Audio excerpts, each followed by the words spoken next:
పార్లమెంట్లో చర్చ సాగుతుంది. దేశవ్యాప్తంగా డీలిమిటేషన్ ప్రక్రియకు కేంద్ర ప్రభుత్వం సన్నాహాలు చేస్తుంది.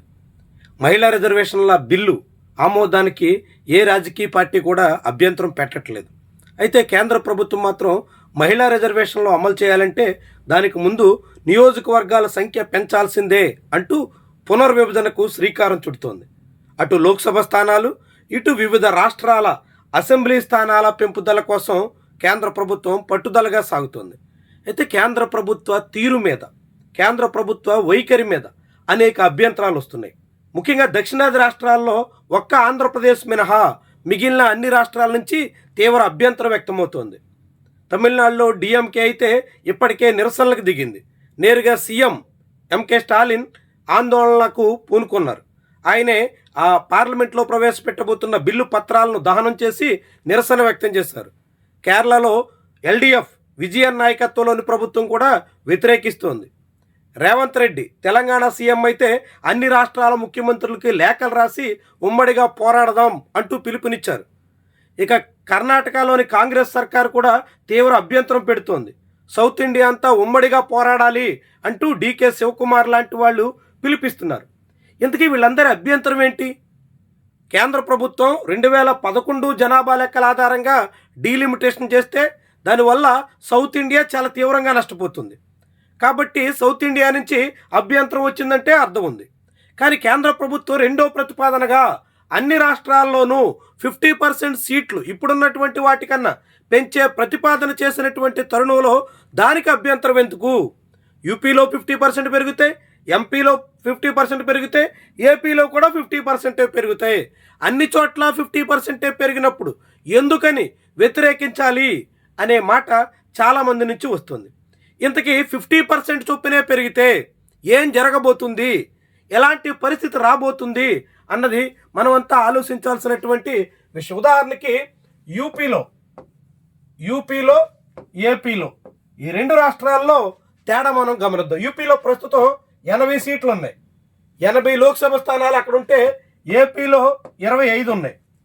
50% చొప్పున పెరిగితే ఇక్కడ 120కి చేరతాయి.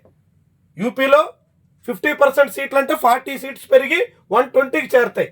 ఇక్కడ పెరిగితే 12 లేదా 13 పెరిగాయి అనుకుంటే 37 లేదా 38 స్థానాలకి ఏపీలో లోక్సభ సీట్లు చేరుతాయి. ఇప్పుడు 80-25 ఈ రెండు ఉన్నప్పుడు ఇప్పుడున్నటువంటి పరిస్థితుల్లో ఈ రెండు రాష్ట్రాల మధ్య యూపీ మధ్య తేడా ఎంతయ్యా అంటే 55 సీట్లు. ఏపీ కన్నా యూపీలో 55 పార్లమెంట్ స్థానాలు ప్రస్తుతం ఎక్కువ ఉన్నాయి. రేపు పెరిగిన తర్వాత ఇక్కడ 120, ఉత్తరప్రదేశ్లో 120 అవుతాయి. 50% చొప్పున పెంచితే ఏపీలో 37 లేదా 38 అవుతాయి. అప్పుడు తేడా ఎంత వస్తుంది ఒక్కసారి చూడండి. 82 లేదా 83 రెండు రాష్ట్రాల మధ్య తేడా ఎన్ని సీట్లకు చేరుతుందయ్యా అంటే 82 సీట్లకు తేడా చేరుతుంది. ఇప్పుడు 55, అప్పుడు 82. అప్పుడు ఎన్ని సీట్లు ఎక్కువ ఉన్నట్టు? ఇక్కడేమో 55 స్థానాలు ఎక్కువ ఉంటే ఇప్పుడు 82 లేదా 83 స్థానాలు ఉత్తరప్రదేశ్లో ఎక్కువ ఉంటున్నాయి. పార్లమెంట్లో చాలామంది గుర్తుండే ఉంటుంది, లోక్సభ స్పీకర్గా జిఎంసి బాలయ్య ఉన్నప్పుడు ఒడిశా ముఖ్యమంత్రిగా ఉన్న గిరిధర్ గోమాంగో వచ్చి ఓటేయడం ద్వారా సీఎంగా ఉన్నటువంటి వ్యక్తి అప్పటికింకా లోక్సభకి రాజీనామా చేయకపోవడంతో ఆయన వచ్చి లోక్సభలో అవిశ్వాస తీర్మానానికి ఓటు వేయడం వల్ల ఆనాటి 13 రోజుల వాజ్పేయి ప్రభుత్వం పతనం కాక తప్పలేదు. ప్రభుత్వం అధికారం కోల్పోయి ఆ తర్వాత యునైటెడ్ ఫ్రంట్ దేవగౌడ సారథ్యంలో ప్రభుత్వం ఏర్పాటు చేయాల్సిన పరిస్థితి ఈ దేశం చవిచూసింది. అంటే ఒకే ఒక్క ఓటుతో పార్లమెంటు మొత్తం పరిస్థితిని తారుమారైనటువంటి దశ నుంచి ఇప్పుడు ఒక్కసారిగా ఎన్ని సీట్లు పెరుగుతున్నాయి చూడండి. దాదాపు 30 సీట్ల వరకు, 27-28 స్థానాల వరకు ఉత్తరప్రదేశ్లో అదనంగా పెరుగుతున్నాయి. ఇప్పటికే యూపీలో జనాభా ఎక్కువ కాబట్టి అదనంగా 55 సీట్లు ఉన్నాయి ఏపీ కన్నా. ఏపీలో పాతుకుంటే యూపీలో 80 ఉన్నాయి. రేపు 50% చొప్పున పునర్విభజన చేస్తే అప్పుడు యూపీలో 120కి చేరతాయి. ఏపీలో ఆ సంఖ్య 37 లేదా 38కి చేరుతుంది. అప్పుడు వచ్చేటువంటి తేడా ఎంత అంటే 82 లేదా 83 నియోజకవర్గాల వైరుధ్యం రెండు రాష్ట్రాల మధ్య ఉండబోతుంది. అంటే 55 స్థానాల ఆధిక్యత ఉత్తరప్రదేశ్కి, అది 80 సీట్లు పైబడి దక్కబోతుంది. ఇంత పెద్ద తేడా ఈ రెండు రాష్ట్రాల మధ్య ఉంటే ఇక మొత్తం సౌత్ ఇండియాలో ఏ రాష్ట్రం తీసుకున్నా, ఏ లెక్క తీసుకున్నా, ఇప్పుడు ఉత్తరప్రదేశ్ తమిళనాడు పోల్చి చూసినా, కర్ణాటక ఉత్తరప్రదేశ్ పోల్చి చూసినా, ఎలా చూసినా సరే కానీ ఈ నియోజకవర్గాల్లో ఉన్నటువంటి ఈ వైరుధ్యం అమాంతంగా పెరగబోతుంది. ఇది నార్త్ ఇండియాకి అడ్వాంటేజ్ కాబోతుంది.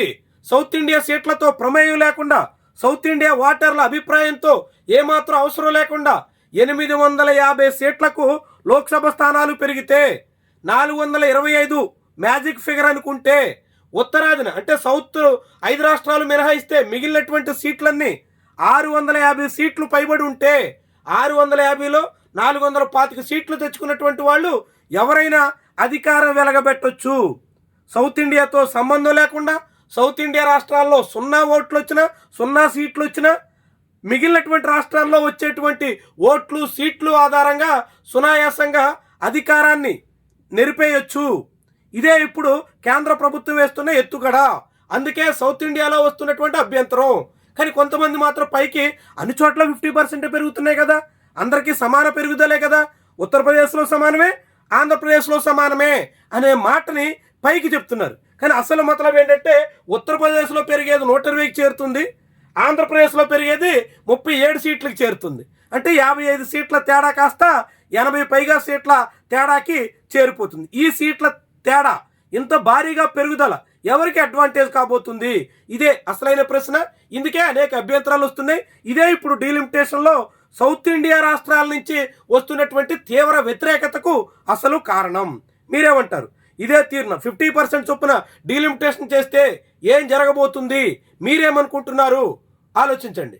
1976లో ఇందిరాగాంధీ, 2001లో వాజ్పేయి, ఆ రెండు ప్రభుత్వాలు కూడా సౌత్ ఇండియాకి నష్టం జరుగుతుంది, కుటుంబ నియంత్రణ, జనాభా నియంత్రణ పాటించినటువంటి వాళ్ళు నష్టపోతారు అనే ఉద్దేశంతో 543 పార్లమెంటు సీట్ల సంఖ్యను పెంచకుండా నియంత్రించేశారు. ఇందిరాగాంధీ 76 నుంచి 25 ఏళ్ల పాటు 2001 వరకు బ్యాన్ పెడితే, వాజ్పేయి 2001 నుంచి 2026 వరకు ఫ్రీజింగ్ చేసేశారు. అంటే అట్లా గడిచిన 50 ఏళ్లగా పార్లమెంటు సీట్ల సంఖ్య పెంచకుండా ఇలాంటి వ్యత్యాసాలు వస్తాయని, ఇలాంటి అసమతుల్యత పెరుగుతుందని వాళ్ళు ఊహించి అడ్డుకట్ట వేశారు. కానీ మోదీ సర్కార్ మాత్రం సమానంగా పెంచుతున్నామనే పేరుతో ఇలాంటి నిర్ణయానికి పూనుకుంటుంది. దీని మీద మీ అభిప్రాయాన్ని కామెంట్ రూపంలో తెలియజేయండి.